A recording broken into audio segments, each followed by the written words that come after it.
балдарды тарбиялоодо түз жолго салуудагы чоң себептердин бири мусахабатул аулад, балдар менен жакын болуу, аларды тарбиялоодо жоопкерчиликти сезүү.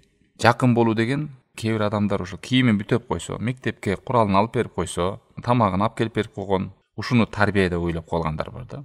Аалымдар айтып атат, мусахаба деген балдар менен жакын бол деген сөз. Башка нерселер менен алек болобуз, алар менен аз сүйлөшөт, алар менен жакын болбойт. Айрыкча бул жерде ошол аталар, энелер ғой, алар үйдө, алар жагы менен жакын болот. Тилекке каршы акыркы күндөрдө ошо энелер дагы телефонго көбүрөөк убакыт бөлүп, балдар менен аз сүйлөшөт. Мына мурунку калымдар айтып келген. Сенин балаң 7 жашка чейин райханың дейт. Райханың деген жакын болуп жүргөнүң дейт. 7 жаштан баштап 14 жашка чейин сенин кызматчыңдай болот дейт. Эгер ушул аралыкта сен жакшылык кылып калсаң, ал сага өмүр бою шерик болот.